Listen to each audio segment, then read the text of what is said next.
Esta segunda unidad se llama Los derechos humanos y fundamentales en las etapas iniciales del sistema acusatorio. ¿De acuerdo? Bien. ¿Cuáles son los objetivos de nuestra unidad? Bien, vamos a ver dentro de estas observaciones generales que vamos a estudiar el marco constitucional y convencional. Vamos a abordar la protección de los derechos humanos en las fases iniciales del proceso penal, acusatorio y adversarial, con énfasis principal en la investigación policial, la modalidad de detención y las medidas cautelares que se van a dictar en la audiencia inicial. ¿De acuerdo? Vamos a analizar jurisprudencia relevante. Dentro del marco constitucional y convencional, vamos a analizar la jurisprudencia de la Corte y de tribunales internacionales, como la Corte Interamericana de Derechos Humanos, que puede aplicarse en estos casos.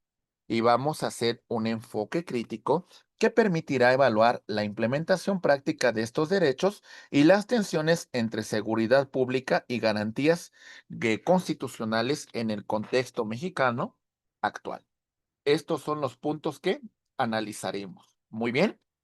Bien. Avanzamos y decimos lo siguiente. Ahí va. La unidad que vamos a ver abarca los siguientes puntos. Investigación inicial y actuación policial. Tenemos, por supuesto, los derechos del detenido. Vamos a hablar del uso legítimo de la fuerza. Hablaremos de la cadena de custodia.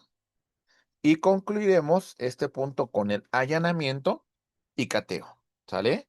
Segundo punto 2.2, la detención y sus modalidades. Estudiaremos la flagrancia y el caso urgente. Verificaremos el tema de la figura del arraigo. Vamos a analizar a la luz del control de convencionalidad qué es lo que qué es lo que se estima sobre el arraigo y su inconvencionalidad.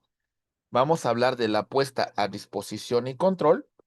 Y bueno, vamos a concluir con la medida preventiva, mi medida cautelar de prisión preventiva, su naturaleza jurídica y finalidad, la proporcionalidad y excepcionalidad, la prisión preventiva oficiosa y medidas alternativas. Esto es lo que vamos a estudiar. ¿Estamos listos? ¿Sí? Bien, avanzamos. Muy bien. Vemos, por ejemplo, en este punto los temas más importantes es la investigación inicial y la actuación policial. La investigación inicial constituye la primera fase del procedimiento penal, donde la actuación de la policía juega un papel fundamental en la preservación de los derechos humanos. Muy importante su participación y sobre todo muy importante la capacitación de los cuerpos de policía. Esta etapa se encuentra regulada por el artículo 21 de la Constitución y establece que en la investigación de los delitos le corresponde al Ministerio Público y las policías quienes actuarán bajo su conducción y mando de aquel. La base constitucional es el artículo 21 de nuestra Constitución y establece las facultades del Ministerio Público y la Policía de Investigación en los delitos. Tenemos, por supuesto, la preservación de los derechos, el respeto a los derechos fundamentales durante esta fase es crucial, porque los errores que aquí se cometan van a trascender. Y por supuesto, lo que aquí suceda dotará de validez todo el procedimiento posterior. Acuérdense el principio del fruto del árbol envenenado. Cualquier violación de derechos en esta etapa podría invalidar las pruebas obtenidas. cuidado porque entonces, pues de alguna manera puede trascender el resultado de la causa que estamos presentando. ¿Se entiende, compañeros?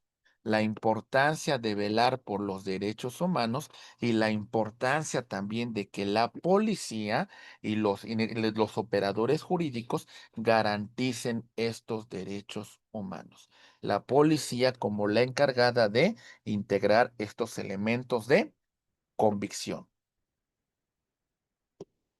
Avanzamos y tenemos los derechos en este caso, del detenido.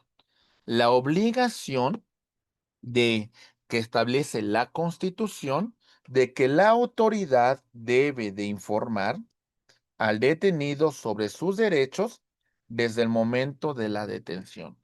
Lenguaje claro y comprensible para esto. En este caso, el detenido tiene derecho a comunicarse con familiares y abogados. La incomunicación se encuentra prohibida por el artículo 20 constitucional y la Convención Americana sobre Derechos Humanos. Por supuesto, se tiene derecho a una asistencia letrada, derecho a contar con una defensa adecuada desde la detención. La Suprema Corte de Justicia de la Nación ha señalado que la defensa debe ser técnica y profesional, no meramente formal. Es muy importante que la persona que representa al imputado en esta fase pues de alguna manera y tengan conocimiento técnico sobre el sistema acusatorio adversarial. Sobre la jurisprudencia de los derechos del detenido, vamos a destacar lo siguiente. Y dice, la violación de los derechos fundamentales del detenido genera ilicitud de las pruebas obtenidas de forma directa o indirectamente. Y existe la posibilidad de considerarlas para la decisión de fondo porque no han sido conseguidas a través de transgresión de derechos humanos. En este caso, al haber sido estas pruebas obtenidas vulnerando los derechos fundamentales, entonces no existe la posibilidad de considerarlas. Por eso es muy importante, pues, verificar lo que va a ocurrir en esta primera fase. Si se vulneran derechos fundamentales, pues esto va a tener una consecuencia, un efecto dominó en todas las fases del el proceso. Implicaciones procesales. Esta jurisprudencia establece y refuerza la importancia de los derechos del detenido desde el primer contacto. ¿Sale? Y bueno, en este caso se establece consecuencias procesales severas ante su incumplimiento. Artículo 20 constitucional y la teoría del fruto del árbol envenenado en el sistema acusatorio adversarial, invalidando las pruebas obtenidas mediante violaciones de derechos fundamentales. Esta doctrina la encontramos principalmente en la Biblia, ¿verdad? En la cual se establece, pues, que el árbol, el árbol malo solamente dará malos frutos, ¿verdad? Y el árbol bueno da buenos frutos. El árbol malo no puede dar buenos frutos y viceversa. El árbol bueno no puede dar malos frutos. Así que dice la Biblia que cuando encuentres esa raíz que se encuentra afectada, que se encuentra contaminada, la arranques y la tires. Como consecuencia, al final de cuentas, concluye esta cita bíblica que por sus frutos los conoceréis, ¿verdad? Muy bien, vamos avanzando y también verificamos dentro de estas actuaciones procesales el tema referente al uso legítimo de la fuerza. Legalidad. Punto número uno. Decimos, el uso de la fuerza debe estar fundamentado en un marco jurídico aplicable y que respete los derechos fundamentales de las partes. En consecuencia, se va a actuar pero siempre apegándonos al marco normativo, el debido proceso. Y vemos consecuencias de él como la absoluta necesidad.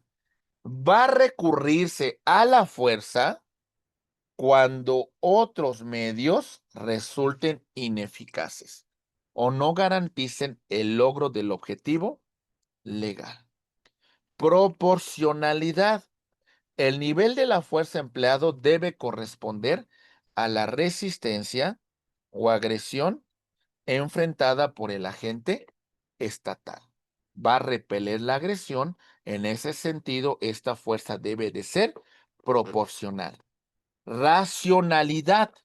La decisión de usar la fuerza debe tomarse considerando circunstancias específicas y de amenaza real. ¿Sale? Por eso tiene que, en este caso, considerar circunstancias materiales.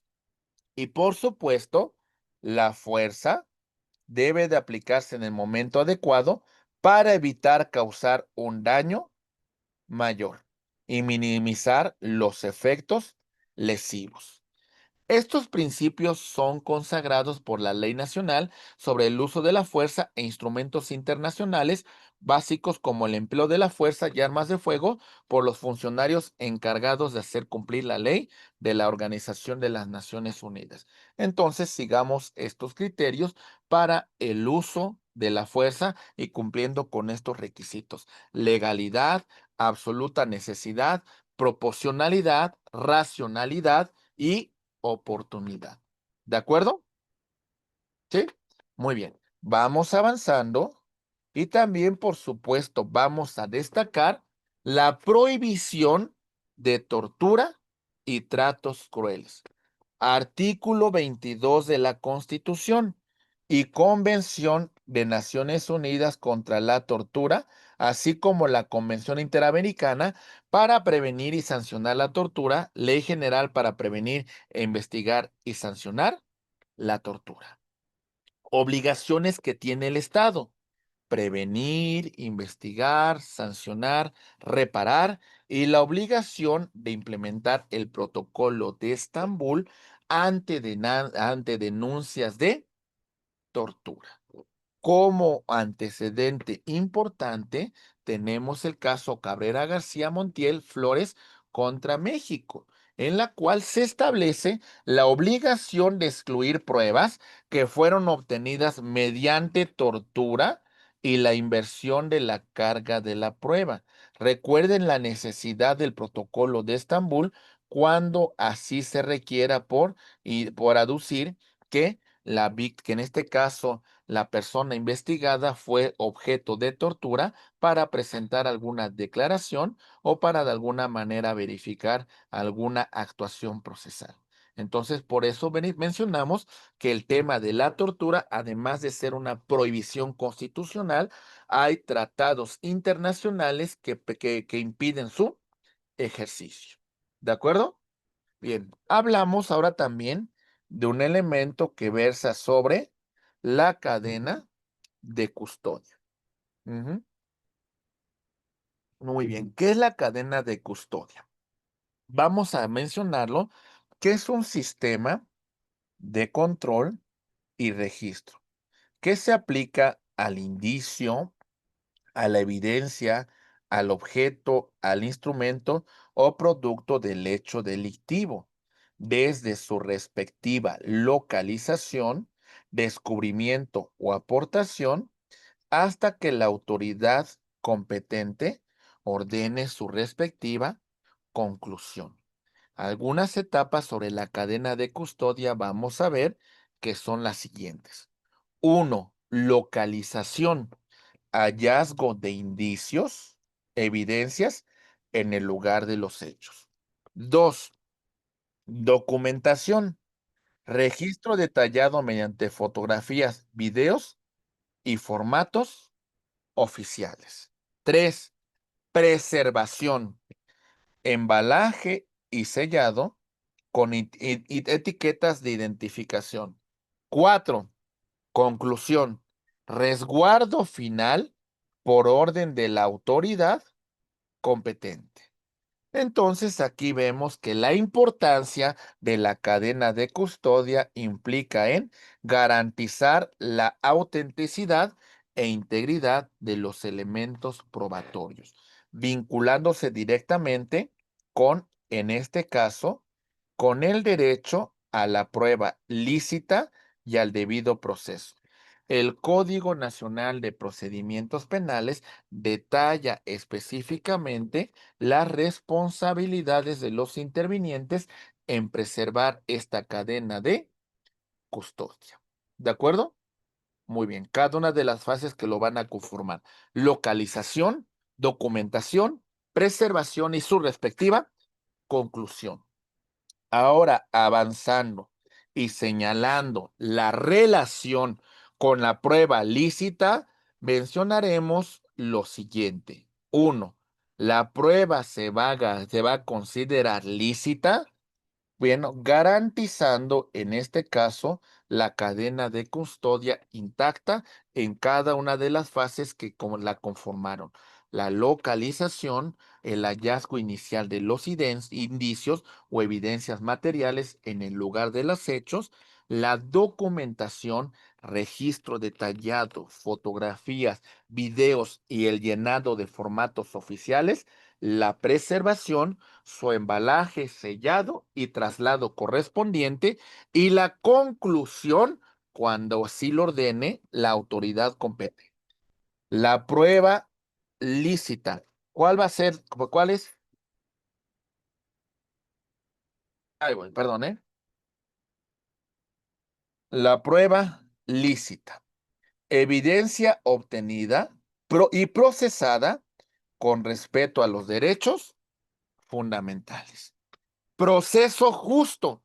Procedimiento que respeta garantías constitucionales y convencionales. La ruptura de la cadena de custodia puede generar ilicitud de la prueba por afectar su fiabilidad, conforme a la jurisprudencia de la Suprema Corte de Justicia de la Nación. Tengamos mucho cuidado con que se cumpla con estos preceptos que se establecen sobre la cadena de custodia. Vamos avanzando y ahora llegamos a otro tema importante con el allanamiento y el cateo. ¿De acuerdo? Muy bien. ¿Qué podemos señalar en relación a estos preceptos? Decimos lo siguiente. Requisitos constitucionales. Orden judicial escrita, debidamente fundada y motivada. Es importante señalar la expresión del lugar a inspeccionar. Personas, persona o personas que hayan de aprenderse. ¿Qué objetos se buscan como consecuencia de esa diligencia? La fundamentación y motivación.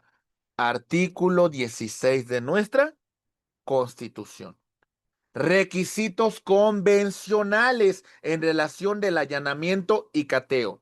1. Legalidad formal y material. Cumplir con los preceptos que establecen las normas. La finalidad legítima de ese allanamiento, de ese cateo, en relación a lo que hemos señalado en este punto. ¿Sale? La necesidad en una sociedad democrática del allanamiento y cateo y la afectación a la inviolabilidad del domicilio. Fundamento lo tenemos, también por supuesto la proporcionalidad. Fundamento artículo 11 de la Convención Americana de Derechos Humanos y la jurisprudencia de la Corte Interamericana de Derechos Humanos. ¿De acuerdo, estimados amigos? ¿Sí? Muy bien, vámonos a las excepciones de alcateo. Ahí va. 1. Flagrancia. Cuando exista persecución material e inmediata del presunto responsable del delito, regulada por el artículo 146 de nuestra norma adjetiva. Consentimiento otorgado de forma libre y expresa por persona legitimada y debe ser documentado, preferentemente y videograbado, en donde se obtenga este consentimiento.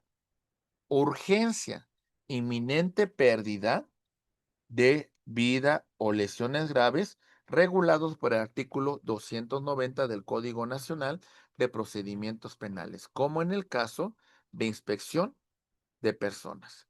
La Corte ha establecido criterios estrictos para estas excepciones, enfatizando que deben de interpretarse restrictivamente para evitar abusos. Entonces, cuidado con estas excepciones que hemos argumentado y hay que hacer un análisis, una ponderación para la aplicación de estos preceptos que hemos venido comentando. ¿De acuerdo? Muy bien. Avanzamos y vamos a encontrarnos en otro momento procesal. Vamos a hacer alusión a la detención y sus respectivas modalidades. La detención constituye una de las afectaciones más graves a la libertad personal. Este derecho fundamental se encuentra reconocido en el artículo 16 constitucional y en tratados internacionales como son el Pacto Internacional de los Derechos Civiles y Políticos y la Convención Americana de Derechos Humanos en su artículo 7. Entonces, por supuesto, es una de las mayores afectaciones a la libertad. El sistema jurídico establece modalidades específicas y excepcionales para la detención, cada una con requisitos y controles particulares. Garantías constitucionales. La reforma constitucional del 2008 reforzó que las garantías frente a detenciones arbitrarias se deben establecer controles judiciales más estrictos. Entonces tengamos mucho cuidado con el tema de la detención.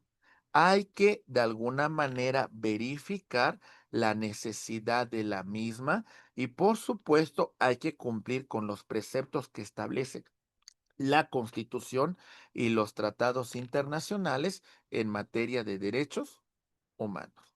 Y por supuesto, muy importante, que una autoridad judicial califique si es legal o no legal dicha detención. ¿Está claro? Bueno, dentro de este punto es importante mencionar la flagrancia y el caso urgente. Artículo 16 constitucional, párrafo quinto y artículo 146 de nuestra norma adjetiva. Nos dice, la persona es detenida al momento de cometer el delito o inmediatamente después de cometerlo y es perseguida materialmente. O también es señalada por la víctima testigo o quien hubiese intervenido en el delito. Esto en relación a los supuestos de la flagrancia. Caso urgente, nos dice la Constitución y el Código Nacional de Procedimientos Penales. Delito grave, según la ley. Existe un riesgo fundado de que el imputado se va a sustraer de la acción de la justicia. Y por supuesto, la imposibilidad de acudir a un juez por la razón de hora u otra circunstancia. Bajo la más estricta responsabilidad del Ministerio Público, gira esta orden por escrito y debe estar debidamente fundada y motivada. ¿De acuerdo? ¿Sí? Ok. Vámonos a límites y control judicial de estas figuras que estamos haciendo referencia. Ahí va. Empezamos. Límites temporales.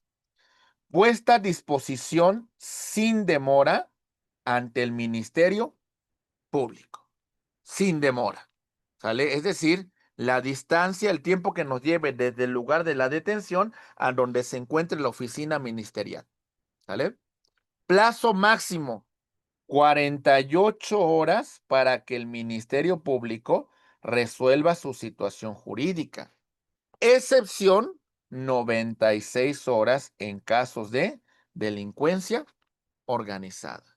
La demora injustificada genera ilicitud de pruebas. ¿Ok?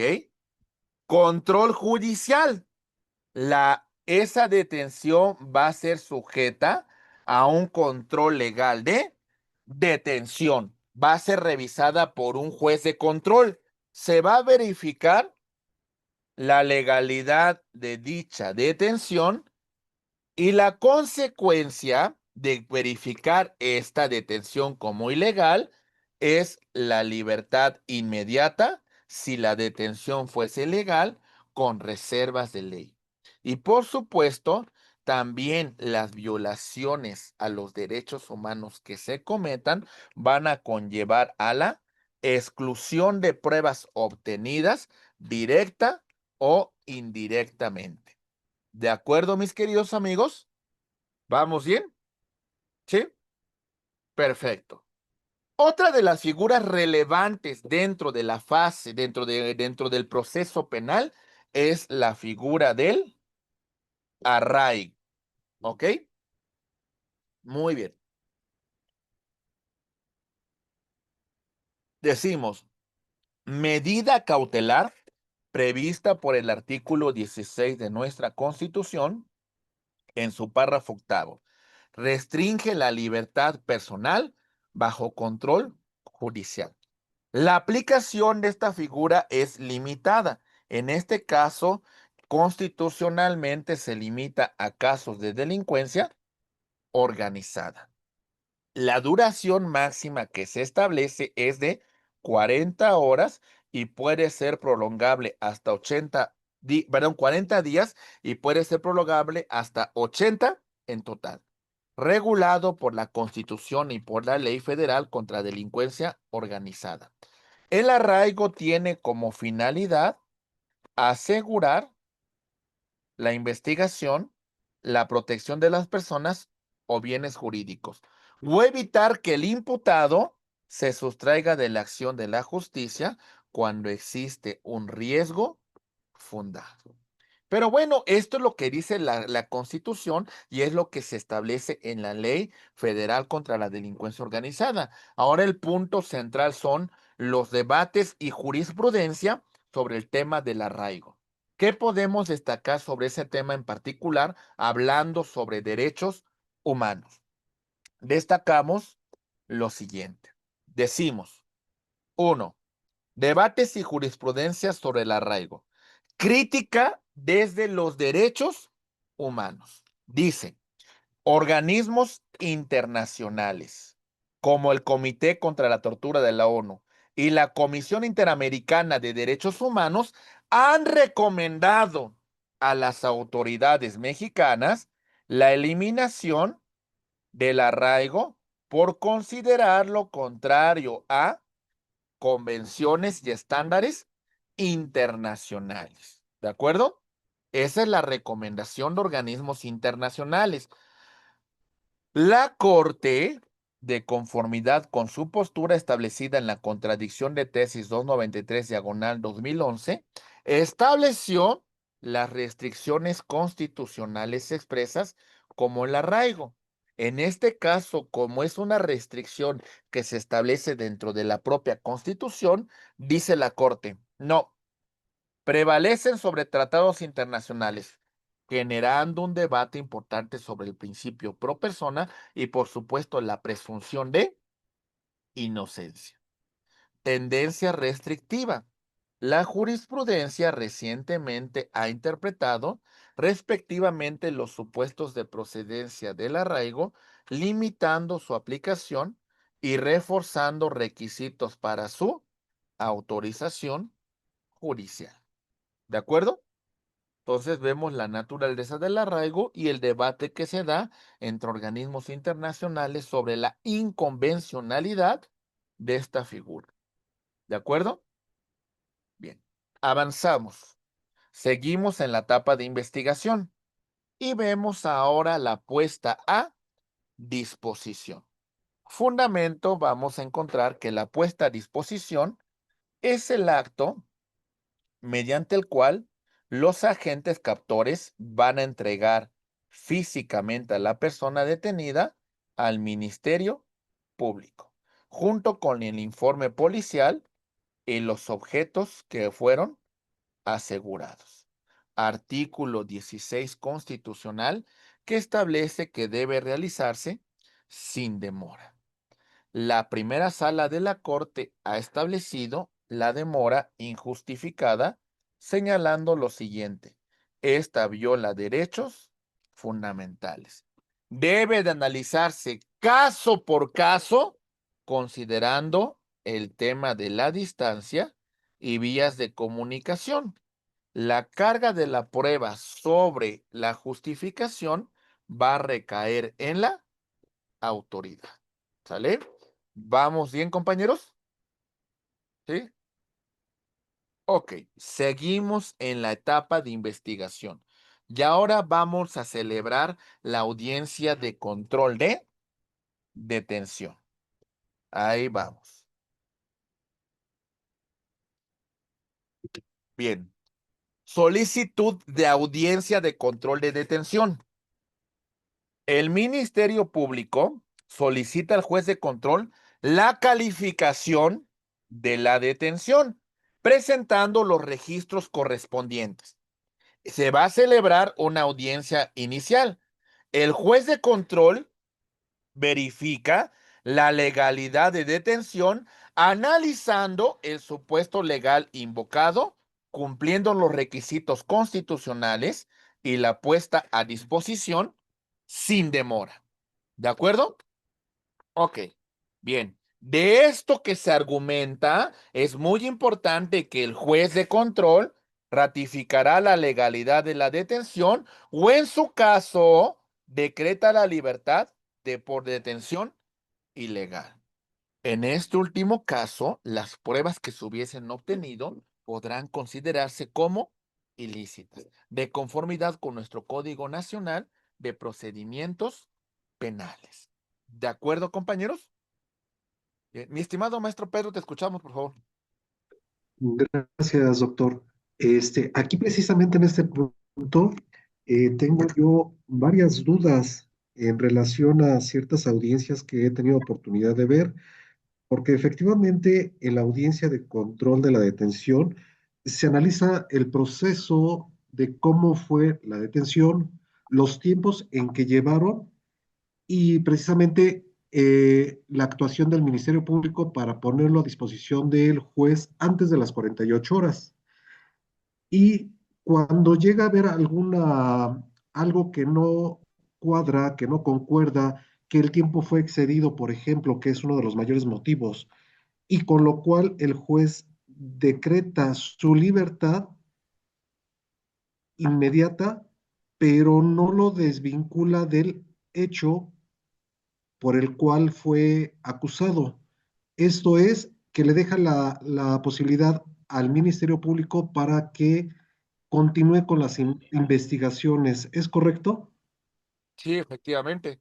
Es decir, se deja en O sea, libertad con sí le reservas de deja la ley. libertad, ándele, las reservas de ley. Ah, perfecto. Gracias.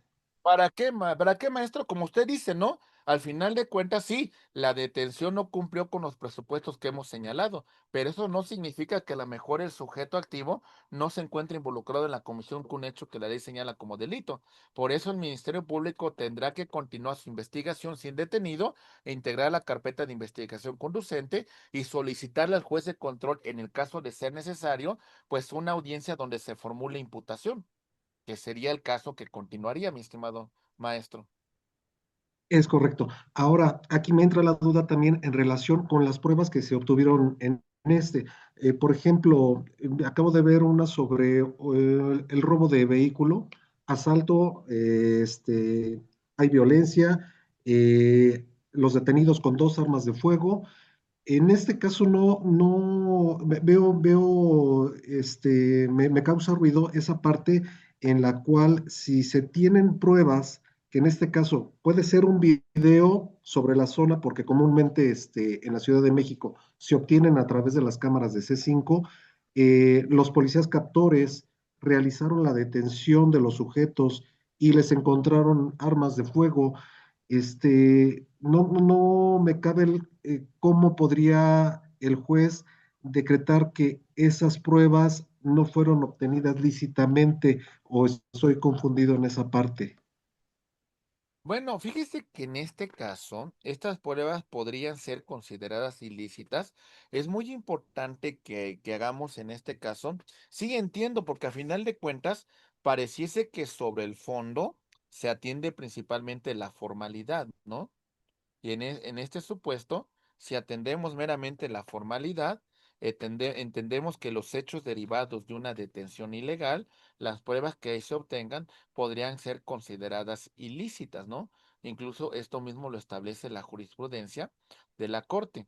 Lo que tendríamos que revisar es que en relación a esas pruebas que se obtuvieron, verificáramos adecuadamente la cadena de custodia que hemos establecido con antelación, la localización, es decir, los indicios obtenidos en el lugar de los hechos, la documentación, que implicaría el registro detallado, su preservación, que implicaría el embalaje y por supuesto el resguardo correspondiente, y la conclusión. Considero que si usted como autoridad verifica que cumplió con estos presupuestos de la cadena de custodia, evidentemente pues es una prueba que podría ser considerada lícita dentro del proceso.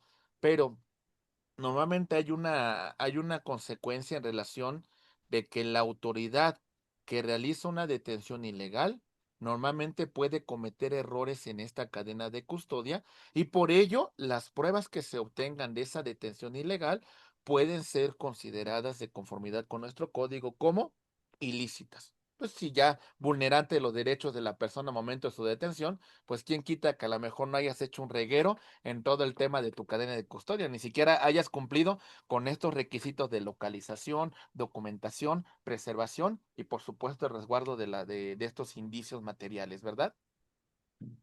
Correcto, ya me queda más claro. Sí, precisamente entonces nos abocamos a lo que nos comentó anteriormente, el análisis caso por caso, y de ahí poder sustentar la detención.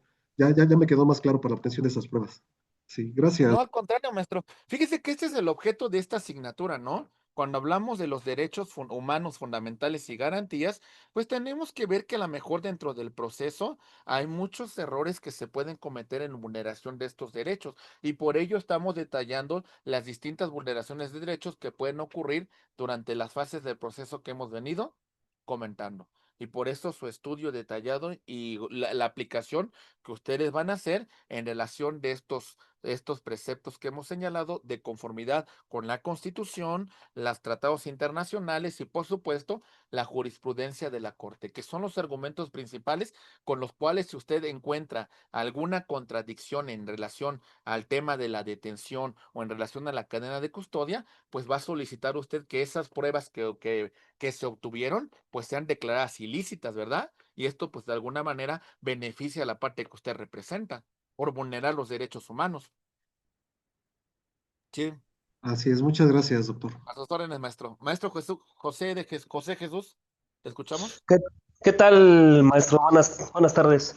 En Sí, relación todo con bien. el tema que estamos tratando, tengo también algunas dudas y me ha tocado participar cuando los agentes apresores detienen a una persona y apuntan a la hora de la detención, el lugar de la detención, observan si existe un C5, registran el ID de ese C5 para que la policía de investigación realice actos de investigación en el supuesto delito y llegas a la agencia del Ministerio Público y cuando llegas a la agencia del Ministerio Público, él está ocupado con otras carpetas de averiguación previa y se tarda mucho en iniciar tu carpeta.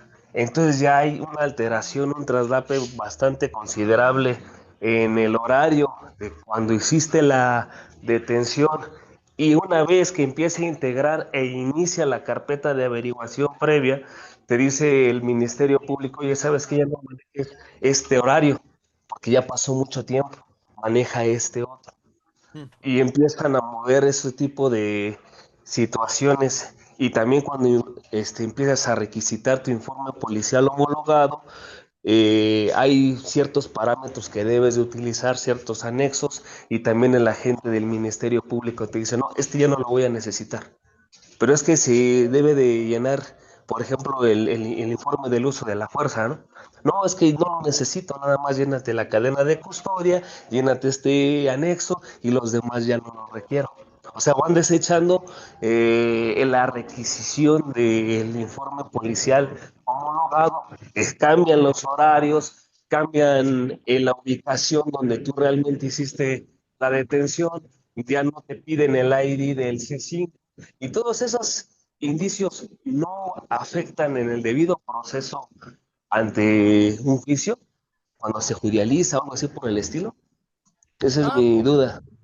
no, por supuesto, ¿no? O sea, la importancia que tiene, por ejemplo, el tema que usted ubique, estos preceptos que nos establece, porque si se fija, principalmente a lo largo de esta sesión hemos venido argumentando temas, preceptos que establecen en la Constitución, la jurisprudencia o los propios tratados internacionales.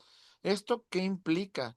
Si usted encuentra diversas irregularidades dentro del proceso, y usted de alguna manera logra establecer esta contradicción, logra señalar hasta cierto punto estas discrepancias que tiene la autoridad en la integración de una carpeta de investigación, en el tema de la cadena de custodia, el llenado del informe policial homologado, o esta situación que usted nos indica, ¿no? Que prácticamente pues se reestructura toda la investigación para que concuerde con los preceptos legales, ¿no? Usted encuentra esa contradicción y por supuesto lo podrá refutar, ¿no? Podrá presentar los recursos que sean necesarios o incluso en el caso de que esas violaciones procesales trasciendan, pues también presentar el amparo indirecto y los medios de control que usted tiene para defenderse dentro del proceso penal. Este es el objeto, por supuesto, de hablar de derechos humanos fundamentales y garantías dentro del proceso penal, ¿no? Porque ustedes van a tener muchísimas materias que hablan del proceso penal como tal, del tema de legalidad, pero del tema de constitucionalidad y de convencionalidad son puntos centrales donde usted puede, de alguna manera, reparar violaciones que cometa la autoridad dentro del proceso. Ok. Esa era mi duda o mi gran duda. Pensé que uno como abogado no podía pedirle o solicitarle al Ministerio Público la revisión de las cámaras de C5 Ah, en tiempo real para saber que realmente en ese momento se haya hecho la detención, si el agente apresor haya hecho claro. sus investigaciones, haya hecho algunas investigaciones de las personas que andaban por ahí, la recepción de las denuncias de las personas que estuvieron ahí, ¿no? Claro, usted lo puede solicitar, ¿no? Y la obligación es que se proporcione toda esta información, pero de alguna manera si hay negación, si de alguna manera hay alteración, ahí es donde empezamos a romper todos estos elementos de la cadena de custodia. Si usted se fija, como hemos venido comentando toda esta investigación, pues lleva un orden, y por algo lleva un orden, ¿no? Localización, primer lugar. Después ahí encontramos los indicios, evidencias, como usted dice, una cámara del C5, pues vamos a requerir la información que nos proporciona ese video, ¿verdad? La documentación correspondiente, fotografías, videos, llenamos formatos oficiales, hacemos la preservación de esta evidencia a través del embalaje, a través, por supuesto, de su respectiva custodia. O sea, todo esto lleva un orden con un propósito, ¿no? Al final de cuentas es toda una investigación científica que debemos de seguir, ¿no? Cuando se habla de la investigación del delito, implica que es todo un proceso científico, toda una fase que se tiene que llevar para que encontremos esa evidencia material, encontremos esa evidencia que pueda establecer más allá de toda duda razonable la responsabilidad penal. Usted lo podrá solicitar, Y si la autoridad se niega, aquí tenemos estos mecanismos. Si se altera la información, aquí tenemos estos mecanismos. Por eso es muy importante que también la defensa pues se prepare técnicamente con estos elementos, no solamente en temas de legalidad, sino los planteamientos de constitucionalidad y convencionalidad que estamos comentando en esta sesión, ¿verdad? Ok, esa era nada más mi duda. No, al contrario, mi estimado, muchísimas gracias por su pregunta. Muchas gracias a todos, ¿vale? Vamos avanzando, ¿de acuerdo? Bien, vámonos al siguiente punto. Y ahora hacemos alusión al tema de la medida cautelar de prisión preventiva. Hay un debate bien importante en relación a este tema en particular porque vamos a hablar también lo que establecen los tratados internacionales sobre la materia. La prisión preventiva es la medida cautelar más severa de nuestro sistema procesal penal. En este caso, consiste en una privación de la libertad durante el proceso antes de que se dicte una sentencia condenatoria firme que establezca la responsabilidad penal del sujeto activo. Se encuentra reglamentada por nuestra Constitución, así como por nuestro Código Nacional de Procedimientos Penales. La reforma de 2008 estableció un sistema mixto, un sistema de prisión preventiva, justificada excepcional y la oficiosa automática por ciertos delitos, generando en este punto tensiones en relación a estándares internacionales en materia de derechos humanos. ¿Cuál es la naturaleza jurídica y, por supuesto, cautelar de la pena, en este caso, de la prisión preventiva? Decimos, naturaleza jurídica. Dice, no es una medida cautelar, no punitiva, porque será punitiva hasta el momento que se dicte una sentencia. Su carácter es instrumental y meramente provisional mientras continuamos con la investigación. Afectamos uno de los derechos primordiales, la libertad personal y, por supuesto, hasta cierto punto, la presunción de inocencia. La finalidad legítima, asegurar la presencia permanente del imputado dentro del procedimiento. Por otra parte, se garantiza la seguridad de víctima, testigos o comunidad. Y de esta manera se evita que se obstaculice el proceso.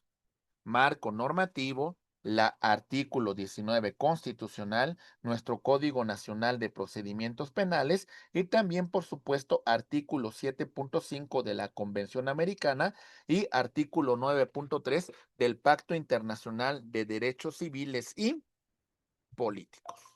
Un tema importante sobre la prisión preventiva va a ser, en este caso, vamos a hablar de su proporcionalidad y excepcionalidad, señalando lo siguiente. Principio de proporcionalidad. La prisión preventiva puede ser idónea, adecuada para alcanzar el fin legítimo. Integrar una carpeta de investigación, formular acusación y, bueno, en todo caso, llegando a juicio oral, establecer más allá de toda duda razonable en una sentencia la responsabilidad penal del sujeto activo. Necesaria. No existe una medida menos lesiva. Por la naturaleza del delito o por la gravedad que se pone en la sociedad como consecuencia de la peligrosidad del sujeto activo, bueno, es importante establecer esa medida cautelar, esta medida preventiva. Otra cuestión también es proporcional en sentido estricto, entre balance entre la afectación y el fin perseguido en este proceso penal. Vamos a encontrar, por supuesto, su fundamento en nuestro Código Nacional y también, por supuesto, encontramos el caso de la jurisprudencia de la Corte Interamericana de Derechos Humanos en el caso Barreto Leiva contra Venezuela. Por supuesto, también nos encontramos con el principio de excepcionalidad. La prisión preventiva debe ser última ratio. es el último recurso. No hay de otra más que aplicar esta medida cautelar porque las otras son insuficientes. Temporal, duración limitada y revisable. Justificada, basada en elementos objetivos. La Corte Interamericana de Derechos Humanos ha establecido la regla debe ser la libertad del procesado mientras se resuelve sobre su responsabilidad penal, como en este caso, en el caso López Álvarez contra Honduras, en donde podemos verificar este criterio. La regla debe ser la libertad del procesado, mientras se resuelve su responsabilidad penal. Sin embargo, la doctrina mexicana considera otro criterio. Y ahorita vamos a ver esa contradicción con los tratados internacionales y jurisprudencia relevante sobre la materia. ¿De acuerdo? Bien, avanzamos. Y uno de los temas que más debate ha enfrentado a nivel constitucional y convencional es la prisión preventiva oficiosa. ¿De acuerdo? ¿Qué se establece sobre este tópico? Vamos a ver. Decimos, la prisión preventiva oficiosa es aquella que se impone automáticamente por mandato constitucional para determinados delitos sin necesidad de una evaluación individualizada de necesidad y proporcionalidad. Es decir, ya hay una norma, ya está cerrado este punto, prácticamente vamos a aplicarlo al caso concreto. Ya está tasada cuáles son los delitos que consideran, en este caso, medida cautelar de prisión preventiva. Artículo 19 constitucional, párrafo segundo, establece el fundamento legal de esta figura excepcional dentro del sistema penal mexicano. Catálogo original de delitos. El texto constitucional estableció originalmente para delincuencia organizada, homicidio doloso, violación y secuestro, trata de personas, delitos cometidos con medios violentos, armas y explosivos, delitos graves contra la seguridad nacional. Tenemos el caso de la ampliación del catálogo 2019 y agregamos abuso sexual contra menores, feminicidio, robo a casa habitación, uso de programas sociales con fines electorales y corrupción, tratándose de delitos de enriquecimiento ilícito. Entonces, estos son los supuestos que hay que considerar. Bueno, ahora sí, vemos en este punto que la propia Constitución establece en automático ciertos delitos que se va a establecer esta medida cautelar oficiosa, la prisión preventiva oficiosa, sin analizar la situación individual o la necesidad de su proporcionalidad. Teníamos un catálogo de delitos originales y bueno, este catálogo se amplió para el 2019. Ahora bien, el análisis crítico en cuanto a los derechos humanos nos dice, mi estimado maestro Francisco, te escuchamos, por favor. Gracias, maestro. Buena tarde a todos los compañeros y a ustedes en particular. Usted acaba de mencionar la prisión oficiosa en el abuso contra menores. Pregunta concreta. ¿No aplica también para abuso contra mayores de edad? Eh, bueno, en este caso también vemos ahí, por ejemplo, en el catálogo, que en el catálogo, pues se establece el abuso sexual, me dice usted, ¿verdad? En el caso Sí, de... en la diapositiva anterior marcaba Ujú. prisión oficiosa y nos anotó abuso sexual contra menores. Por Pregunta la concreta. situación de... Ujú. Por ¿Y ejemplo, los ya ve que en el mayores? catálogo... Ujú. Ya ve que en el catálogo original existía violación y secuestro, ¿no?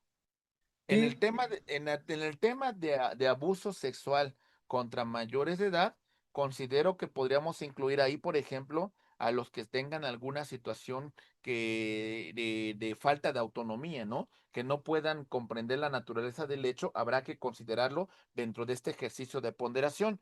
Ahora bien, en otros supuestos, pues considero que podría ser muy delicado. Si de por sí ya es delicado el tema de la prisión preventiva oficiosa, considerarlo el abuso sexual contra personas mayores, pues yo consideraría que ya iría más allá de la proporcionalidad, mi estimado maestro. Es que, maestro, acontece que, por ejemplo, en el metro es común los llamados tocamientos. El Ministerio Público los cataloga como abuso sexual, modalidad tocamientos, ¿sí? Y ahí a la persona, siendo mayor de edad, sí la remiten y sí le aplican la oficiosa, ¿sí? Entonces la pregunta sería, en este caso, usted nos anotó nada más contra menores, entonces contra mayores, ¿por qué el Ministerio Público sí la aplica? Y eso lo hemos visto muchas veces en el metro, ¿sí? Disculpando por las compañeras, son una pandilla de damas, yo las llamo pandilla con el respeto, que entran al metro, fingen tocamientos, o ellas mismas se acercan sobre la persona, aparentan el tocamiento, hacen el escándalo y lo remite inmediatamente la autoridad. Y el Ministerio Público se las da por oficioso inmediatamente, ¿sí? Por eso es que me llamó la atención otra que usted puso contra menores, porque contra mayores también está ejerciéndose. El caso concreto es el metro. Los transportes públicos, ¿no? Entonces, básicamente el metro es donde más se da este asunto. Entonces, y Bueno, en el catálogo no lo especifica. pues sí, ahí es donde yo creo que viene su labor como defensor, ¿no? En el caso de alguna persona que usted represente, usted tendría que excluir este delito dentro de este catálogo y en alguna manera aplicar a la mejor principios establecidos en la propia Constitución, artículo primero, o por supuesto en la propia Convención Americana de Derechos Humanos, que son los criterios que vamos a analizar. Creo que ahí es donde viene su función como defensor, ¿no? A lo mejor la Ujú. fiscalía pues ya tiene prácticamente línea de qué tiene que hacer con ese tipo de delitos, ¿no? Y va a establecer, Sí, en este caso, pues la necesidad de esta prisión preventiva oficiosa, ¿no? Aunque no lo amerite. Creo que llega a ser un abuso esta situación y imagínese la situación que muchas personas se pueden encontrar involucradas de que prácticamente bajo este supuesto, pues ya, prisión preventiva. Difícil, ¿eh? sí, Y por supuesto que ya no se encuentra dentro de esta proporcionalidad. En el caso de menores lo entendemos, ¿no? Pero en el caso de mayores de edad, me parece que sí, ya es muy excesivo. Si de por sí hablamos de la sí. inconvencionalidad de la prisión preventiva, ahora imagínense en el supuesto que usted me plantea, pues evidentemente hay un tema importante de vulneración de derechos humanos por parte, en este caso, del imputado, por supuesto. Ok. ¿Sí? Sí, sí, gracias. A sus órdenes, mi estimado maestro. Mi estimada maestra Alicia, te escuchamos, por favor. Gracias, maestro.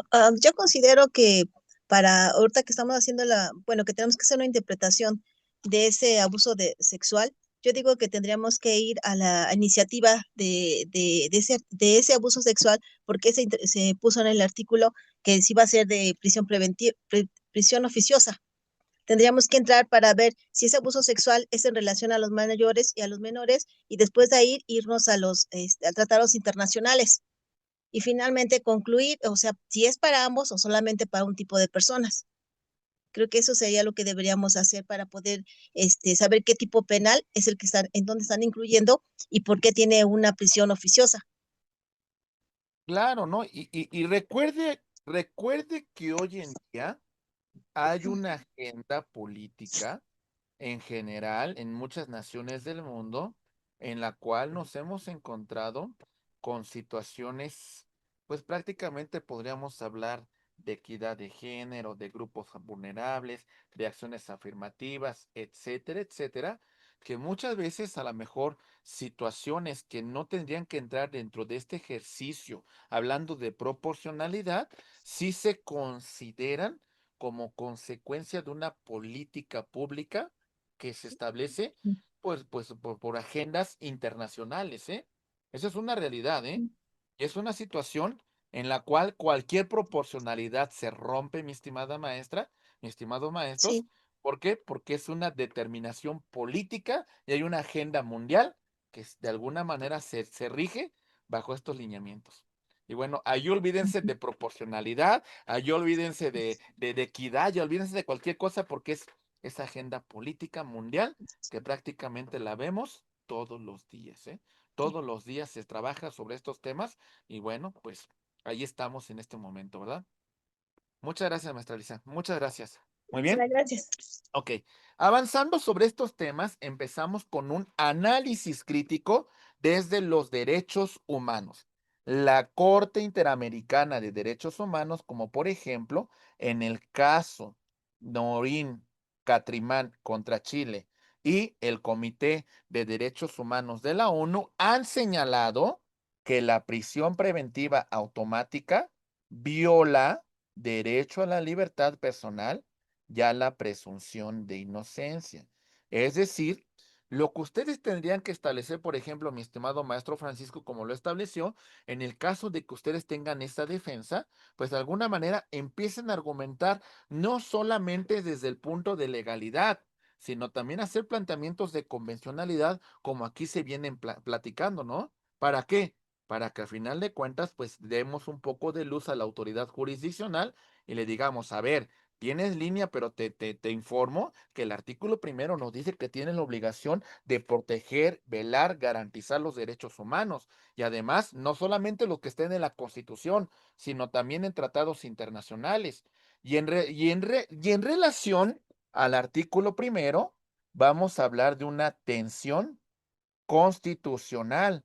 Existe una contradicción del artículo primero constitucional con el artículo 19, generando un dilema interpretativo para los jueces. Hay un conflicto muy importante, aunque lo que les dije, la contradicción de tesis 293, diagonal 2011, estableció restricciones expresas en la Constitución van a prevalecer sobre tratados internacionales, validando indirectamente de conformidad con esta contradicción de tesis la prisión preventiva oficiosa.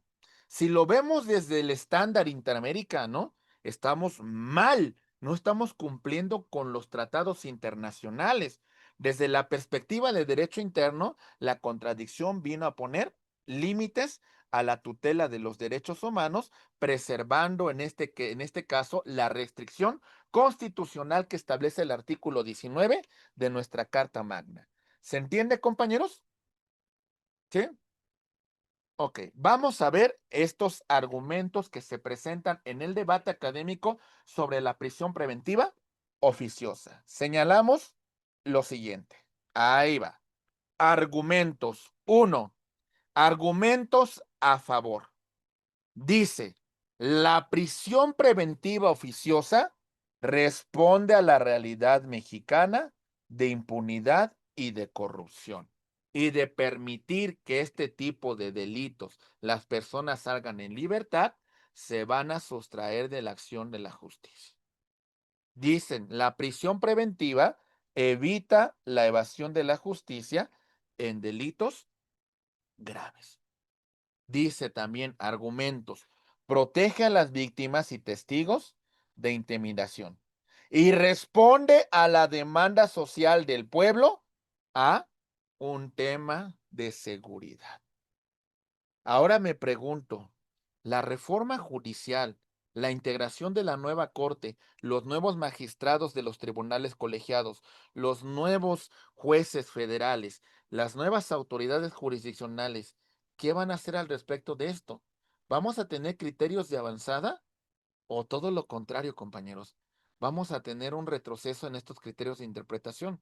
Hay que tener cuidado porque vienen cambios bien importantes, ¿eh? Y tenemos una gran obligación histórica como operadores jurídicos en este momento, ¿eh? Una gran obligación histórica que vamos a tener con los criterios que vamos a presentar. Y por eso estas materias se convierten en muy importantes, ¿eh? Control de constitucionalidad, control de convencionalidad, el tema de la aplicación de derechos humanos y bueno, es importante analizarlo, ¿eh? Bueno, ese es un punto de vista, ¿no? Argumentos en contra de la prisión preventiva oficiosa desde un estándar internacional. Dice, viola estándares internacionales de derechos humanos. México se encuentra dentro de un sistema en la cual ha ratificado tratados internacionales en materia de derechos humanos y por lo tanto debe hacer valer, debe de velar por el respeto de esos tratados. La prisión preventiva oficiosa contradice el principio de presunción de inocencia que también se encuentra tanto en la Constitución como en tratados internacionales. ¿Qué es lo que genera esta prisión? Hacinamiento carcelario. Por lo mientras estás ahí dentro, después averiguamos. Por lo mientras te quedas ahí detenido. Afecta desproporcionadamente a las personas en situación de vulnerabilidad. Porque muchas veces las que logran librarla son las personas que tienen recursos, ¿eh?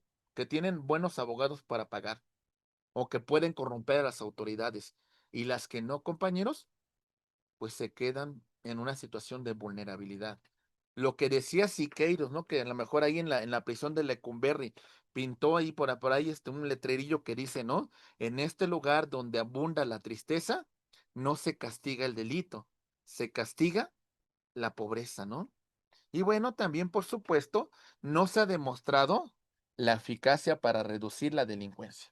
A menos no la ha demostrado en México la prisión preventiva oficiosa. Parece que el carácter punitivo que tiene el Estado, esa política criminal, no ha funcionado.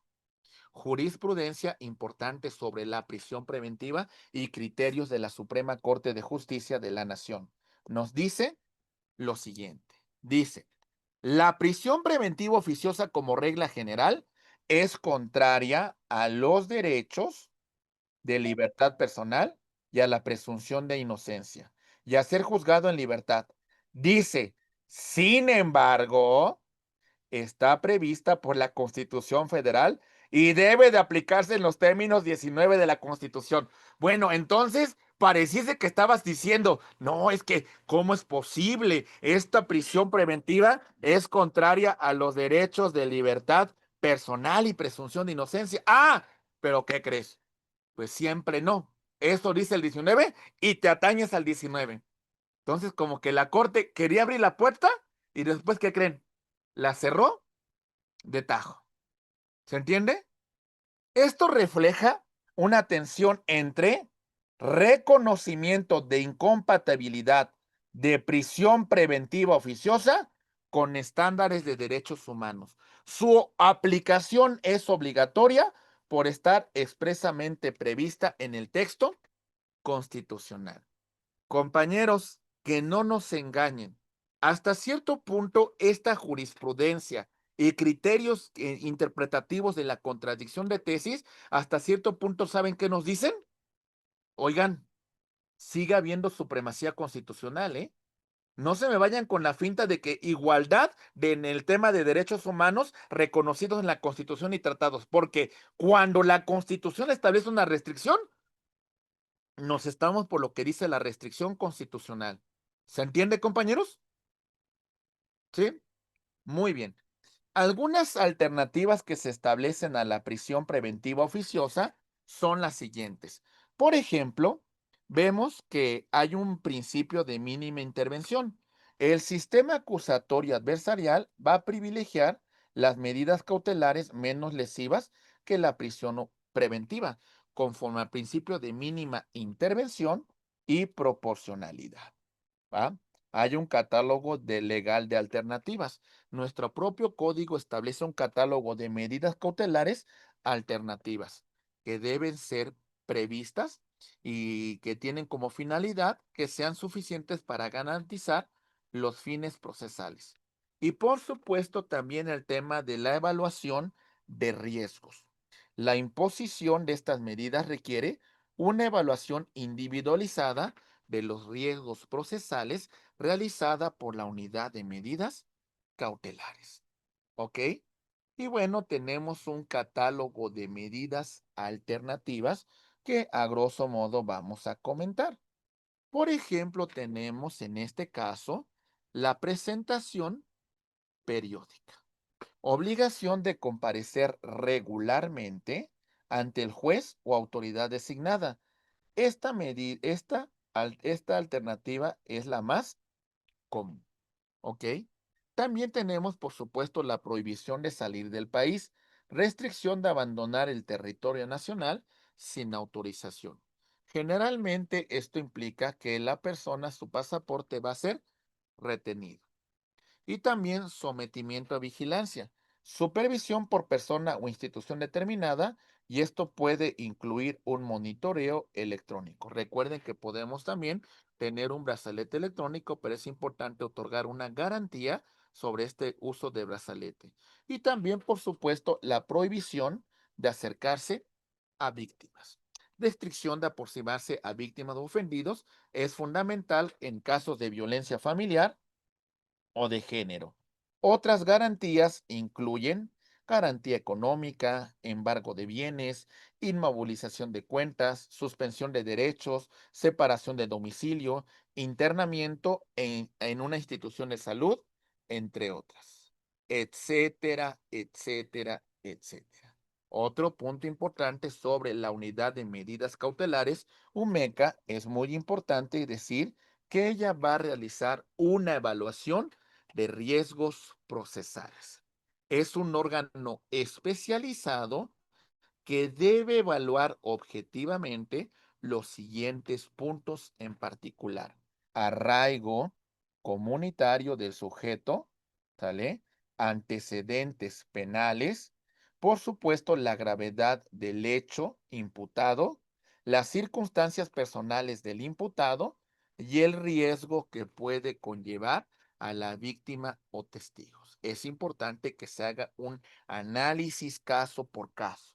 Y los principios rectores es la objetividad basada en datos que sean verificables, no en meras suposiciones. Proporcionalidad, medida adecuada al riesgo que se pretende cautelar, que se pretende proteger. Subsidiariedad, preferencia por medida menos lesiva, ¿vale? Y proporcionalidad, que implicaría revisión periódica de esa medida, y la excepcionalidad de la prisión preventiva. Esto es la evaluación que va a realizar la unidad de medidas cautelares. Por supuesto, avanzando sobre estos temas, también vemos la referencia a revisión de medidas cautelares. Y sobre esta revisión, nuestro Código Nacional de Procedimientos Penales establece que las medidas cautelares deben ser revisadas periódicamente para evaluar su subsistencia, modificación o cancelación. Empezamos por una solicitud de parte. El imputado o su defensor pueden solicitar revisión cuando estimen que han variado las condiciones que modificaron, que justificaron la imposición de esta medida. En este supuesto, entonces, podemos solicitar que se cambie de medida cautelar cuando las circunstancias del hecho han cambiado. Se va a llevar una audiencia de revisión.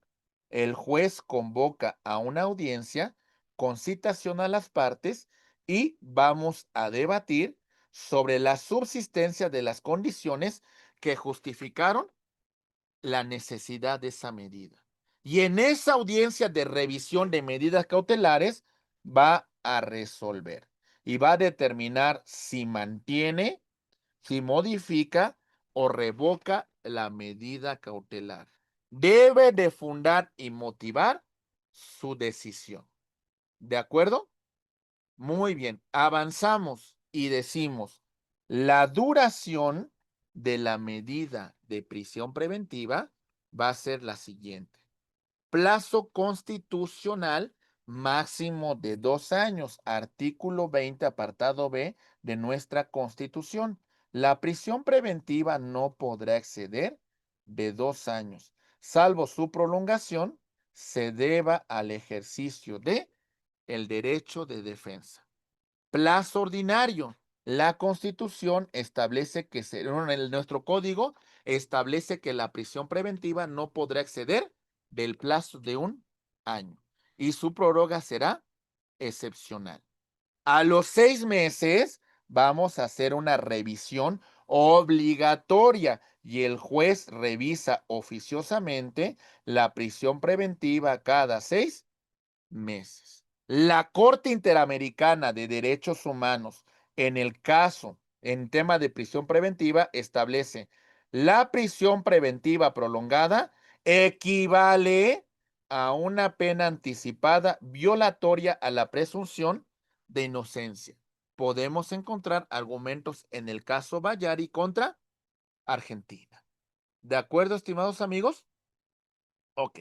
Vamos a ver un caso práctico de análisis y con esto seguimos avanzando en nuestro tema. Empezamos. Caso práctico. Ahí vamos. Dice, agentes policiales observan una persona saliendo de su domicilio con objetos aparentemente robados. Sospechosísimo. Proceden a su detención y lo trasladan a la comandancia para investigaciones complementarias. Escuchen bien, 5 horas después lo ponen a disposición del Ministerio Público. Unas fichitas, ¿verdad? Hasta parece que son agentes de aquella policía que controlaba el Negro Durazo, ¿verdad? Ujú. Muy bien. Análisis de flagrancia. Se configura, dicen ellos, se configura la flagrancia al ser detenido al momento aparentemente de cometer el delito.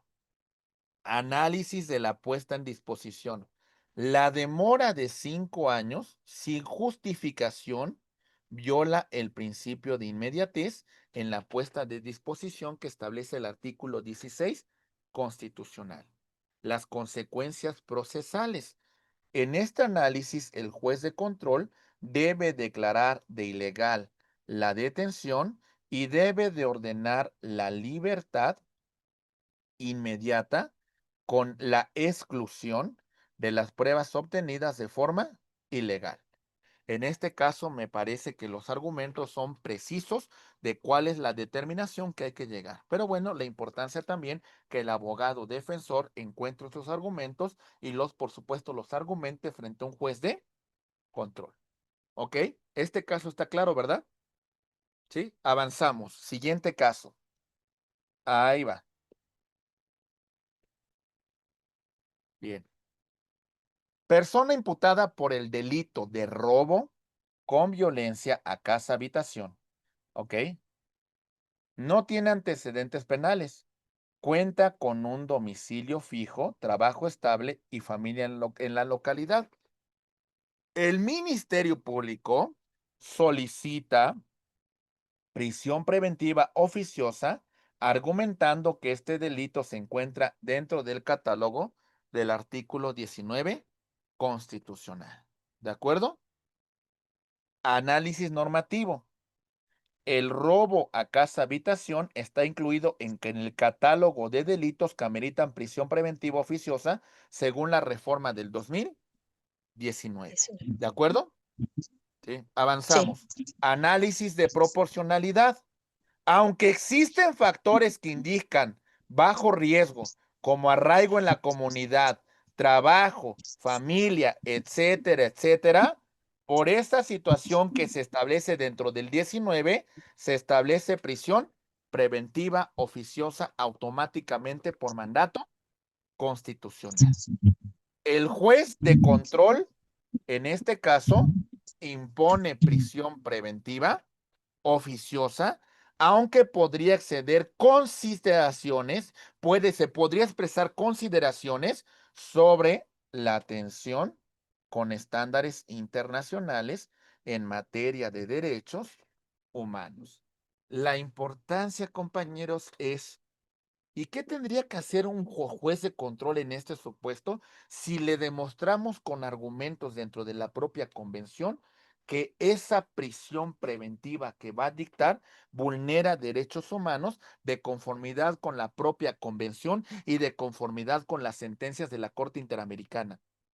¿Qué podría hacer un juez que de alguna manera pues tenga este conocimiento vasto y que de pronto diga voy a hacer valer los derechos humanos considerando este argumento. ¿Podría considerarse activismo judicial o está haciendo valer adecuadamente los derechos e interpretando de forma amplia el artículo primero constitucional y también, por supuesto, la Convención Americana de Derechos Humanos y las sentencias de la Corte? Porque nos podemos encontrar con que muchos van a decir, es un activismo judicial, el juez va más allá de sus funciones. Cuidado, ¿no? Y algunos jueces saben por qué no se avientan, porque al rato, pues, ¿para qué quieren? Y ahorita que viene un tribunal de disciplina judicial, vayan a decir que está yendo más allá de sus funciones y que lamentablemente podría ser destituido, ¿no? Cuidado, porque pues también son seres humanos y a lo mejor sí lo quisieran aplicar, pero ¿qué creen? Pues dicen, híjole, es que mi chamba, híjole, es que pues a lo mejor puedo ser separado, ¿no? Híjole, como que si me lo aviento, pues ¿qué puede pasar con mi carrera judicial, ¿no? ¿Se entiende? ¿Sí, compañeros? Ok, bien, avanzamos. Sí quedaron claros estos dos casos que hemos presentado, ¿verdad? ¿Sí? Perfecto, muy bien. Análisis comparativo. Detención. Mi estimada maestra Alicia, te escuchamos. Tu micrófono, mi estimada. Su micrófono está cerrado. Perdón, maestro, es que me quedé una duda en este momento con ese. En el segundo caso práctico, que efectivamente el artículo 19 establece que es la prisión preventiva oficiosa y inmediatamente lo aplica, pero si hace un control de convencionalidad, sí podría sacarlo, ¿no? Porque los jueces, bueno, anteriormente, antes de las reformas que hubo, tenían como como un criterio más amplio y si estudiaban, si eran peritos en respecto a a la aplicación de los criterios internacionales. Entonces yo creo que, si bien es cierto, podrían tener alguna, los podrían marginar por ese hecho, pero sí podrían sacarlo. O sea, sí podrían sacarlo, haciendo esa interpretación de convencionabilidad que es aplicable, porque nosotros estamos obligados a respetar los derechos internacionales, los tratados internacionales, y si hay ahí se habla sobre eso, se vulnera el derecho del artículo primero, yo creo que sí podría sacarlo, sin que tuviera tanto problema con su trabajo. Oiga, ¿y qué haría usted si la fiscalía de pronto dice, a ver, ahora yo le voy a pedir que se aplique el criterio que establece la jurisprudencia de la Corte y que la jurisprudencia dice, dice, fíjese lo que dice la jurisprudencia, dice, la prisión preventiva oficiosa como regla es contraria a los derechos de libertad personal, presunción de inocencia y ser juzgado en libertad? Y dice, sin embargo, como se encuentra dentro del catálogo del artículo 19, se aplican los términos de la Constitución. O sea, si se Pero fija, son contrarios. Pero ¿sí? podríamos suprimir eso diciendo, y si bien es cierto, son contrarios a lo que tú estás estableciendo, el Tratado Internacional dice que es un derecho humano. Y aparte, nosotros estamos regidos por los tratados internacionales y tienen tienen el mismo rango que la Constitución. Entonces, sí lo puedo aplicar, aunque esa jurisprudencia sea contradictoria a lo que yo estoy estableciendo. Sí se podría, Claro, porque claro, tiene. ahí está donde está su argumento como abogada tutelar de derechos humanos, ¿eh? Porque los abogados tenemos un gran compromiso en estas materias. Por ejemplo, si usted me dijera que hace unos, no sé, antes de la reforma y antes de todos estos preceptos, estudiábamos una maestría en Derecho Procesal Penal, les digo una cosa, esta materia no serviría de absolutamente nada. ¿Para qué la estudiamos? No sirve de nada. Nos vamos a lo que establece el Código Nacional y lo que establece las normas penales aplicables al caso concreto. Pero hoy en día se amplía esta tutela y estos argumentos que usted menciona, mi estimada maestra. Ok, Muchas gracias, gracias. maestro. Y mi estimado maestro Francisco, te escuchamos. Gracias. Pero maestro, los tratados internacionales se deben de aplicar siempre y cuando los mismos no vayan en sentido inverso a lo que establece nuestra Constitución. Y si nuestra Constitución establece que debe de haber la prisión preventiva, se tiene que aplicar aún sobre los propios derechos humanos internacionales y nacionales, ya que es primero la Constitución y después los tratados. Tengo entendido que incluso hasta los de derechos humanos, deben de estar sujetos a la constitucionalidad, no la Constitución a los tratados internacionales, aún sobre los derechos humanos. Por lo Fíjese, tanto, yo como juez aplico en forma estricta la Constitución, porque es le compro- primero la Constitución y posteriormente los principios de los tratados internacionales. claro, entendemos el criterio que usted aplica, mi estimado maestro Francisco, porque es un criterio que en general se aplica en su mayoría, ¿no? Es decir, usted mismo lo estableció, contradicción de tesis 293-2011.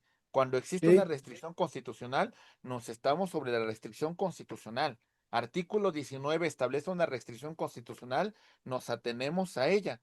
Pero ¿Sí? desde el plano, por ejemplo, analice usted el caso Almonacid Arellano contra Chile y va a ver usted que en este caso existía una restricción constitucional en leyes que establecían una censura previa, leyes que establecían un tema también se establecía una cuestión referente con leyes de amnistía que perdonaban todos los delitos que se cometieron durante el régimen de Pinochet, ¿vale? Y eso se ¿Sí? establecía en la propia constitución chilena. Y el caso Almonacid Arellano dice, no, no, esa restricción, por encima de esa restricción constitucional, debe de aplicarse estos preceptos que establece la Convención Americana y los criterios que establece en este caso, la Corte Interamericana de Derechos Humanos, y debes de hacer las reformas a tu constitución para hacerlas ad hoc con los tratados internacionales. Es decir, entiendo el criterio de usted, maestro, entiendo el criterio de la maestra Alicia, y de verdad que nos encontramos con una situación compleja de debate, ¿eh? Es un tema interesante, ¿eh? ¿Sí? Muy bien, maestro. Pero aquí debemos también de considerar, por ejemplo, en el caso de Chile, que es un país que, aunque ya no está gobernado por militares, sigue estando tendida la aplicación de la ley bajo regímenes militares, aunque ya no está en el poder. O sea, sigue teniendo la influencia militarista, ¿sí? Por lo tanto, yo en un momento dado no la consideraría, porque sigue teniendo la influencia militar, porque no hay un cambio radical, como por ejemplo lo fue en Alemania. En Alemania, digo, es un tema también muy árido. En el nazismo, recuerda que las leyes las adecuaron para justificar el nazismo, ¿sí? Y sobre esas se fundamentaron los propios, los propios alemanes que fueron juzgados en Nuremberg, ¿sí? Ellos decían, es que mi ley lo permite, ¿por qué ahora me estás cambiando la jugada? En Chile sucedió exactamente lo mismo, Argentina también, porque es de reconocer que muchos de los alemanes que estaban en el poder cuando la Alemania nazi huyeron hacia esos países. Y en esos países, vamos a decirlo de alguna forma coloquial, sembraron la semilla del autoritarismo nazista, ¿sí? Y por eso es que sus leyes tienen esa tendencia. Por lo tanto, yo como juez no aplicaría los casos que deriven de Argentina y de Chile, porque tienen una clara influencia militarista, que a su vez depende o su origen, su nacimiento fue el nazismo. Por eso yo me apegaría estrictamente a nuestra propia constitución y hago de lado todas las tendencias militaristas, ya que México no es un país militar, definitivamente, sin importar el partido político que esté en el poder, ni la simulación, como lo están haciendo a la fecha, digo, ya así entrando un poco en política, de lo que están haciendo con la llamada Guardia Nacional, ¿sí? Ok, Ahora ya depende de los militares, pero aún así, nuestro origen, nuestro manejo de la ley, interpretación y aplicación no es militar, como es en el caso de Argentina y Chile, por citar algunos. muy bien. Muchas gracias, maestro. Pues evidentemente sí, este análisis histórico y racional que usted realiza, pues es muy interesante, ¿no? Considerando, como usted dice, que en Chile existen todavía muchas leyes que fueron promulgadas durante el régimen de Augusto Pinochet, y en esta Sí, situación, pues nos encontramos con un marco constitucional completamente distinto al marco constitucional que tenemos en México. El criterio que usted argumenta es el mismo criterio que ha establecido la Corte en su jurisprudencia, y aunque a lo mejor desde una perspectiva de los tratados internacionales hay cierta discrepancia, pues es el criterio que prevalece, ¿no? La restricción constitucional prevalece sobre los tratados internacionales de conformidad con la contradicción de tesis 293-2011. Gracias, maestro Francisco. Muy bien. Ok, eso maestro no es Daniel, te así. escuchamos. Sí, sí, ya, Continuamos, maestro. ya no va a opinar nada sobre estos temas. No, No se no, no, preocupe. no, ya. ¿Ya? Sí, ya, ya, ya, ya. Ah, ok, perfecto, muy bien. Muchas gracias, maestro. Tengo levantada la mano. Sí, la tiene levantada. Perdón, perdón. Ah, sí, sí, sí, Bueno, hago un comentario. A mí sí, me muy queda rápido. claro, maestro, que al firmar esos tratados internacionales, México debe de cumplirlos, pero de acuerdo a al criterio de la Corte que acaba de mencionar, pues no estoy de acuerdo con ese criterio porque debe de cumplir el compromiso contraído México con los tratados internacionales. Pero ahora tenemos otra salida como litigante, yo fundamentaría mi solicitud de que no, pues, no se impusiera la prisión preventiva en el 140 del Nacional, maestro. Ok, es decir, usted su fundamento para que no se aplique es de conformidad con el propio Código Nacional de Procedimientos Penales. Exactamente, sí, ahí yo aplicaría el 140 que habla de la flagrancia, pero habla de que es posible que el juez se aboque a ese artículo y no la imponga. Ok, muchas gracias, mi estimado maestro. Ok, pues bien, en ese tema, pues también creo que tiene argumentos a favor, y lo que hemos establecido en el tema del estudio que hicimos, por ejemplo, acuérdense que en 2011 se estableció lo siguiente. Ahí va. 2011 se estableció la Cámara de Diputados. Vamos a establecer una restricción constitucional. Si existe una contradicción entre tratados internacionales con la Constitución, prevalecen los tratados internacionales. Así pasamos a la Cámara de Senadores, pero aquí sí hubo una recomendación, y por eso el Senado eliminó esta restricción constitucional y aprobó el artículo primero como se encuentra en la Constitución. Ahora sí vino el criterio que establece el maestro Francisco, que señaló la Corte en la contradicción de tesis 293 diagonal 2011. Y entonces la Corte dice, a ver, aquí vengo a revivir, a volver a plantear la restricción constitucional que en su momento se había establecido sobre el artículo primero, y te digo que es sobre cuando existe restricción constitucional, nos estamos atenidos a ella. ¿Vale? Aquí son cuestiones importantes y un debate, y por supuesto que tampoco sería descabellado el tema de un ejercicio de convencionalidad. ¿Por qué? Porque al final de cuentas, si subsistiera toda esta problemática, compañeros, de convencionalidad, ¿qué creen? Por ejemplo, que pasamos toda la fase del proceso penal, ya se dictó sentencia condenatoria, ok. Nosotros argumentamos desde un principio el tema de convencionalidad de la prisión preventiva, se debatió y demás, no hubo no lugar, el juez resolvió de conformidad con la Constitución, la sala confirmó la resolución de conformidad con la Constitución, llegamos a amparo directo y el tribunal colegiado resolvió de conformidad con la Constitución.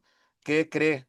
Al final de cuentas, nosotros tenemos abierto lo que es el sistema interamericano de derechos humanos, y entonces lo que opera a partir de este punto, después de que hemos agotado toda todo el procedimiento en derecho interno, ahora sí, el procedimiento ante la Comisión Interamericana de Derechos Humanos, ok, en este caso sobre la prisión preventiva oficiosa, vamos a verificar los tratados internacionales que la contradicen, así como la sentencia, las sentencias de la Corte Interamericana de Derechos Humanos.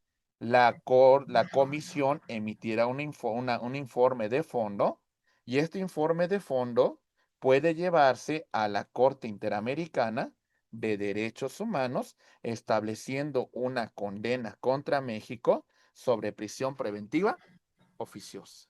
Si llega a ese punto, compañeros, esto sí podría conllevar una reforma, esto sí podría conllevar a la mejor establecer pues un criterio distinto en cuanto a la prisión preventiva. Esto lo conoceríamos como litigio estratégico. ¿De acuerdo? ¿Sí? Muy bien. Vamos avanzando. Rápidamente, compañeros, y seguimos. Ahí va. Ok. Perfecto. Bien. Perdón, en este punto nos quedamos. Rápidamente, compañeros, antes de que lleguemos a los alimentos, señalamos lo siguiente. Análisis comparativo de detención y prisión preventiva. Señalamos, por ejemplo, en el caso de la detención, privación de la libertad inicial de la libertad, duración breve, máximo 48 horas, de conformidad con nuestra propia Constitución, y se debe de poner a disposición oficial de un juez de control para que califique la detención. Acuérdense que en el tema de delincuencia organizada ampliamos ese término. La prisión preventiva, medida cautelar procesal, duración prolongada hasta por 2 años. Bueno, que establece la Constitución. Y la finalidad es asegurar el proceso y la imposición judicial previa. Es importante que le imponga un juez de control como medida cautelar dentro de la audiencia inicial. ¿De acuerdo? Y por supuesto, los elementos comunes. En ambos supuestos hay una afectación a la libertad personal. En ambos supuestos se considera de carácter provisional. En ambos supuestos está sujeto a un control judicial, quien es el que va a determinar la misma, y por supuesto la interpretación restrictiva tanto de la detención como de la prisión preventiva. Analizando criterios jurisprudenciales sobre este tema, vamos a ver 2018-2019. La Suprema Corte de Justicia de la Nación establece criterios más estrictos para la validez de la detención en flagrancia, exigiendo inmediatez temporal y material. Revisemos el amparo directo en revisión 3403-2018. 2020-2021. La primera sala reconoce la tensión entre prisión preventiva oficiosa y estándares internacionales, pero dice, como nos dijo el maestro Francisco, mantiene la aplicación del mandato constitucional. Es decir, en este caso prevalece la restricción constitucional. Amparo en revisión 355-2021. 2022-2023. Desarrollo de criterios para interpretación restrictiva del catálogo de delitos que ameritan prisión preventiva oficiosa, limitando su expansión. Amparo directo en revisión 1256 del 2022. ¿De acuerdo? Hay muchos desafíos que hay que considerar en relación a todos estos temas que hemos venido comentando. En relación a la prisión preventiva oficiosa, destacamos, compañeros, hay una sobrepoblación carceraria. Más del 40% de la población penitenciaria está en prisión preventiva, ¿sale? Generando hacinamiento y violaciones a derechos humanos. Ni siquiera tiene una sentencia ni nada. Ahí está, ¿sale? Armonización normativa. Persiste la tensión entre la Constitución y estándares internacionales de derechos humanos. Seguimos en esa disputa, ¿verdad? Capacitación judicial. Necesidad de fortalecer formación de jueces en materia de control de convencionalidad y aplicación de principios por persona que nos comentó mi estimada maestra Alicia. Y por supuesto, el fortalecimiento de las unidades de medidas cautelares que requieren un mayor presupuesto, capacitación para realizar evaluaciones pues más precisas y de alguna manera analicen caso por caso la necesidad de determinada medida cautelar. ¿Ok? Recomendaciones prácticas que vamos a comentar en relación de esta pena de esta prisión preventiva. Decimos, es importante, consideramos, reducción del catálogo de delitos de prisión preventiva oficiosa. Yo creo que ampliarlo no. En todo caso, delimitar los que realmente la meriten. Establecimiento de criterios más claros para la detención en caso urgente. Es muy importante la regulación más detallada en cuanto a medidas cautelares alternativas y la necesidad y por qué es importante su aplicación antes que la prisión preventiva. Es muy importante que gradualmente eliminemos la figura del arraigo y de ser posible, pues bueno, ya digamos, hagamos un cambio constitucional en relación a esta figura. Vamos a ver que hay propuestas institucionales como el fortalecimiento de las unidades de medidas cautelares con un mayor presupuesto, autonomía y personal más capacitado.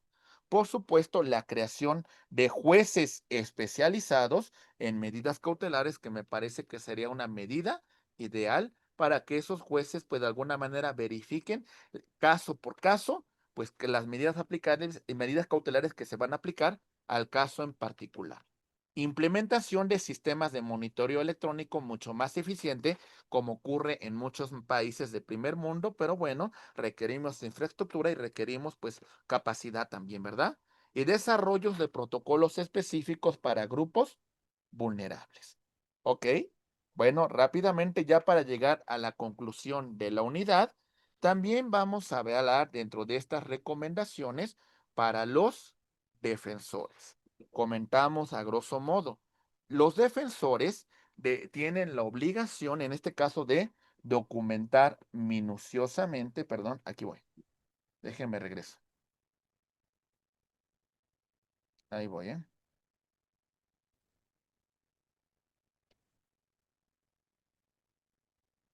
Ok, ahora sí. Los defensores deben de documentar minuciosamente las circunstancias de detención, argumentar con base a estándares internacionales las medidas alternativas viables con garantía de cumplimiento. ¿Sale? Para los fiscales implicaría también supervisar rigurosamente la legalidad de detenciones, solicitar prisión preventiva justificada solamente cuando sea necesario y fundamentar adecuadamente cuáles son los riesgos procesales. Ok, si se fijan, el debate es distinto. Por parte de los defensores es las circunstancias de la detención y argumentos a través de estándares internacionales, ¿verdad? Y mientras tanto, los fiscales pues deben de justificar la necesidad de esa prisión preventiva justificada, ¿verdad? Y para los jueces, tener un control más estricto de detención, aplicar test de proporcionalidad. Esto implica también aplicar estándares internacionales en el tema de medidas cautelares y revisar periódicamente la subsistencia de condiciones para la prisión preventiva. ¿De acuerdo? Conclusiones de nuestra unidad. Concluimos argumentando lo siguiente. Decimos, hay una tensión constitucional importante que no ha sido resuelta entre disposiciones constitucionales restrictivas. Tenemos el tema de la prisión preventiva oficiosa y el arraigo y los estándares internacionales de derechos humanos.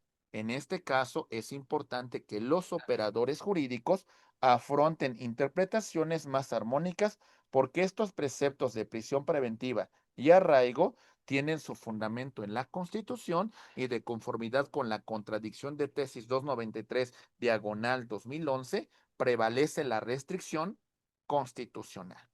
También, por supuesto, el tema de un control judicial efectivo. ¿Qué implica esto?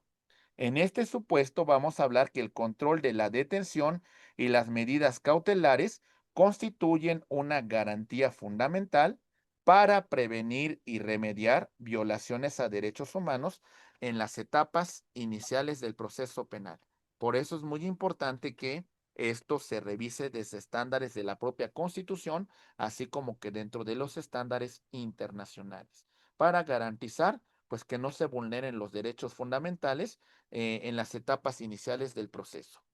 Nos encontramos también con interpretaciones restrictivas. Las figuras que restringen los derechos fundamentales, detención, prisión preventiva y arraigo, deben de interpretarse conforme al principio pro persona establecido en el artículo 1 de la Constitución.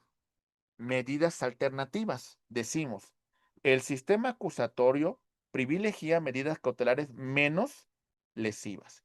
Lo que nos comentó también mi estimado abogado en el caso de la prisión preventiva, cuya aplicación requiere una evaluación individualizada de riesgos procesales y no debe ser considerada, no debe basarse solamente en consideraciones punitivas anticipadas. Ya lo hemos mencionado con antelación y se ha debatido ampliamente en relación de la capacitación de estas unidades de medidas cautelares para que analicen caso por caso y determinen cuál es la medida cautelar necesaria para ese supuesto. Y por supuesto hay una evolución jurisprudencial tanto nacional como internacional. Evoluciona en cuanto a mayor protección de libertad personal y presunción de inocencia, estableciendo límites menos estrictos y a la prisión preventiva. Como nos dice mi estimado maestro Jesús, se vulnera la presunción de inocencia. Y bueno, mis queridos amigos, llegamos al punto conclusivo rápidamente con los siguientes puntos que concluyen la unidad. 1. Protección integral. La protección de los derechos humanos en las etapas iniciales del sistema es importantísimo. Requiere un enfoque integral que abarque aspectos normativos, institucionales, culturales, con la participación de todos los operadores jurídicos, policías, ministerios públicos, servicios periciales, testigos, peritos, jueces de control, tribunal de enjuiciamiento, jueces de ejecución, etcétera, etcétera. También, por supuesto, hablamos de un tema de capacitación continua. Es fundamental la capacitación de policías, fiscales, defensores y jueces en materia de derechos humanos y estándares internacionales aplicables a la detención y a medidas cautelares. Se requiere una interpretación más armónica. Los operadores jurídicos deben de realizar interpretaciones armónicas entre las disposiciones constitucionales restrictivas y los estándares internacionales más protectores, privilegiando la máxima protección a la persona, aunque esto podría ir en contra de nuestros propios criterios que establece la Corte en la contradicción de tesis 293 y la propia jurisprudencia que hemos estudiado. Evaluación empírica. Es necesario desarrollar investigaciones empíricas sobre el impacto real de figuras como la prisión preventiva oficiosa y el arraigo, y la efectividad que tienen dentro de nuestro sistema de justicia penal y derechos humanos, porque pareciese que se trata de una contradicción y va en contra del principio de presunción de inocencia. Y por supuesto, una reforma integral que armonice el sistema cautelar mexicano con estándares internacionales, privilegiando las medidas no privativas de libertad y fortalecimiento de los mecanismos de supervisión efectiva. Pero aguas, hay que tomar en cuenta muchos aspectos, porque la realidad de México es completamente distinta a otros países y la situación que estamos viviendo nosotros en la actualidad, pues conlleva hasta cierto punto y justifica un tema de política criminal por parte del Estado. Entonces, hay que analizar cada caso y hay que verificar la situación particular de nuestro país. ¿De acuerdo? Muy bien, estimados amigos, prácticamente, discúlpenme los minutos que les robé, quería terminar esta unidad porque ahorita que regresemos vamos a continuar con la tercera unidad en la cual vamos a hablar de las garantías procesales, derechos fundamentales en el juicio oral. ¿De acuerdo, estimados amigos?